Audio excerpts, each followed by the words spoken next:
Welcome to the deep dive.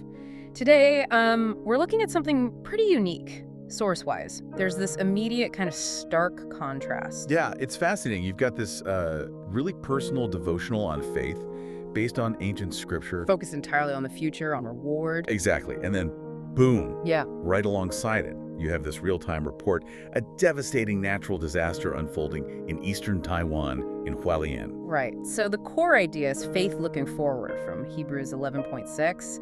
But then that faith gets instantly stress-tested by this typhoon and landslide. Tested is putting it mildly. We're talking nearly 150 lives lost or missing. It forces the question, how does that future-focused faith work now, in the middle of chaos? That's our mission today. We'll unpack the theology of faith from the source and then dive into how it's supposed to translate into, well, practical, highly organized crisis response. Showing that link between, spiritual belief and very real-world action. Exactly. Let's start with the foundation. The devotional kicks off with Hebrews 11.6. It really sets the terms for belief, doesn't it? It really does.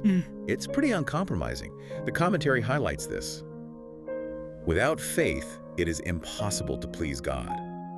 Period. And it's not just a vague belief. No, not at all. The source stresses it's a dual requirement. You have to believe, one, that God actually exists. Okay, that seems foundational. Right, but two, you also have to believe He rewards those who earnestly seek Him. That's the kicker. So it's not passive. It's not just acknowledging He's there. It's expecting something from Him. Yes, active expectation. That belief in reward drives your actions now, even if the ultimate reward is, way down the line. Which connects to that future focus. Precisely. Faith points forward. The commentary says the greatest reward is always in the future, and it uses the Old Testament saints as the prime example. Right. We lived faithfully, obeyed God. Maintained strict obedience. But, crucially, they did not receive what was promised during their own lives. That's always struck me as incredibly difficult. Committing everything based on a promise you won't personally see fulfilled, why do it? Well, the commentary says God confirmed their faith, basically testified that their reward was coming, eventually. But there's a deeper point the source makes about why their obedience was so necessary then. Okay, what's the argument there? It's quite stark, actually. The preacher argues, pretty forcefully, that if those ancient folks hadn't kept believing, hadn't obeyed, well, the Israelites as a people might have just perished. Wow. And from the commentary's viewpoint, this is critical. The Messiah couldn't have come. Their faith wasn't just personal piety. It was like the historical bedrock. So their faith kept the whole lineage, the whole future theological plan intact. It wasn't a luxury item. Not at all. It was vital, Right. a historical necessity, you could say. If their generation dropped the ball on faith, the next one was potentially doomed. That definitely raises the stakes, makes faith feel almost like a public utility, essential for communal survival across time. It's an interesting way to put it. Yeah, like planting a seed for your great-grandchildren. Trusting in an outcome way beyond your own life. But the devotional does bring it back to the individual, right? It says, this kind of monumental faith isn't just for historical figures, it's for everyone. Yes, definitely. It emphasizes accessibility, which leads to the next logical question. Right. If everyone can have it, how do you cultivate it? How does it grow? And the source gives a mechanism for that. It does. It's an active process. Faith grows, it says, through consistently hearing God's word, through worship, particularly corporate worship, and through prayer. Consistent communication. Like building a muscle requires regular exercise. Pretty much. Building that internal strength needed for, well, long-term obedience and trust. Okay, so that sets the stage. Internal faith, focused on future reward, built through discipline. But now it's the pivot.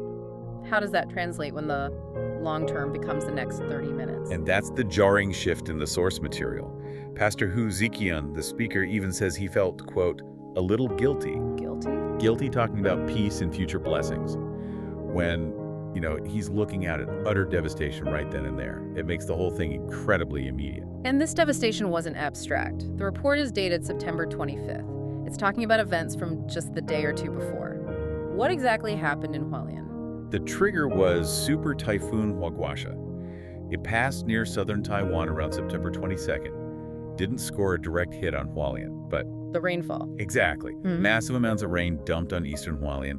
And the problem was, the area was already primed for disaster. Primed how? Well, Hualien is right up against the mountains, and major earthquakes in previous years, the report specifically mentions the Xilan mountain quake had shaken loose tons and tons of rock, mud, and sand. So there's already a huge amount of unstable debris just sitting up there. A massive accumulation, high up in the valleys. The typhoon's heavy rain was just the final straw. The water loaded onto this unstable mess. And the focus was Guangfu Township, particularly Matayan and Fuxing. That's right. All that accumulated debris essentially formed a natural dam, a huge, unstable dam made of earth and rock, holding back a growing lake. They called it the Yansai Lake.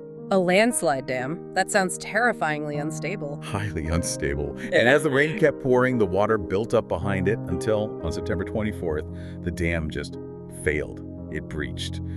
The report uses the term yihong, basically, a catastrophic overflow or breach. And the result? The result was almost unbelievable. The report states that in just 30 minutes, the water level in that barrier lake dropped by 13 meters.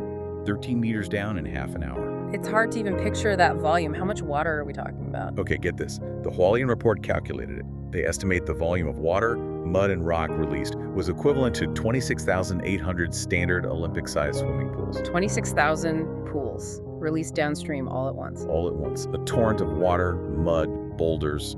Basically a flash flood mixed with liquid concrete. Just unimaginable force. What did it do? It was unstoppable. Infrastructure just vanished. No. Almost a full kilometer of Provincial Highway 193 was completely wiped out. Gone. And the human cost. That's the real tragedy. And Guangfu Township alone, the number of dead and missing climbed to nearly 150 people. Just devastating. So you go from contemplating eternal rewards to that. Yeah. That reality. Yeah. Suddenly the question isn't about future promises. It's about immediate survival, physical survival. This is where that connection we talked about comes in. Faith meets catastrophe. What's required then? It can't just be personal belief anymore, can it? No. And that's the argument the commentary makes.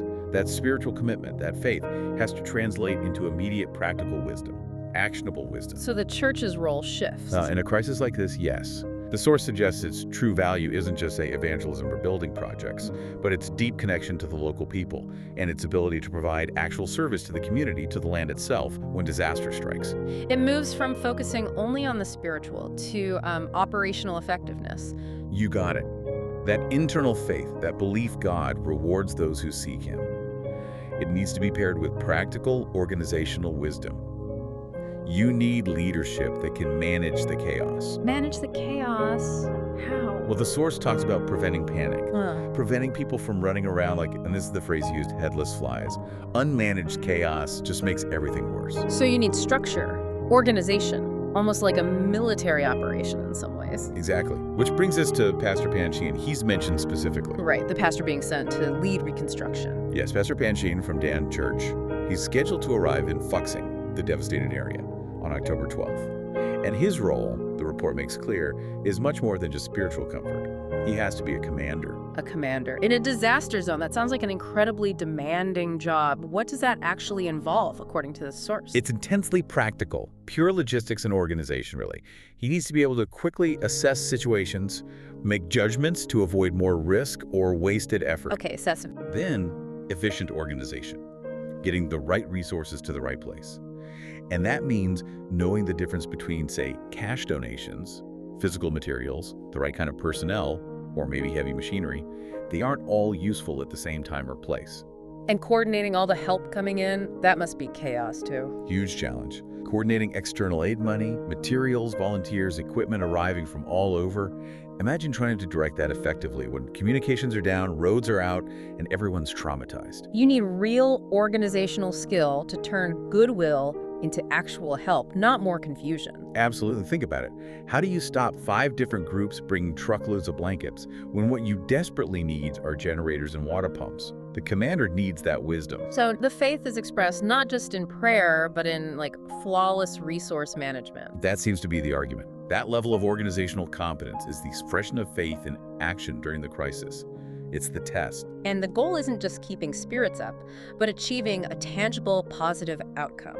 Getting aid delivered efficiently without waste or confusion. Right. The future-focused faith has to produce present-day wisdom that saves lives and helps rebuild. It has to be effective now. It circles back to that idea of historical necessity, doesn't it?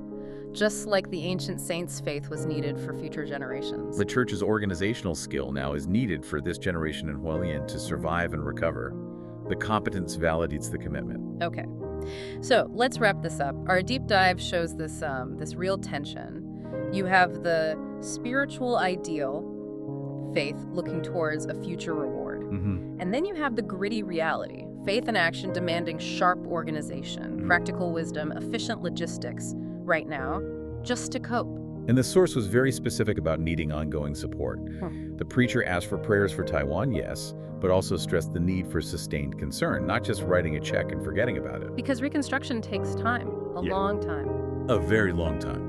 The damage is immense. It requires perseverance way beyond the initial shock and news coverage. Which brings us to a final thought, something for you, the listener, to mull over.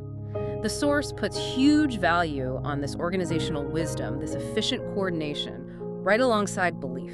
Yeah, it really does. So, considering the scale of the disaster in Hualien, the need for a commander, for rapid response, for managing resources under immense pressure, which kind of belief actually demands the greater leap of faith? Is it trusting in that unseen future divine reward? Or is it trusting in your own or your community's ability to organize and manage the overwhelming immediate life and death chaos right in front of you? The source seems to imply you absolutely need both, but one has to be executed almost perfectly for the other to even have a chance. It's a challenging question. Definitely something to think more about. Thank you for joining us for this deep dive into faith, disaster, and the demands of leadership. We hope this gives you some valuable perspective.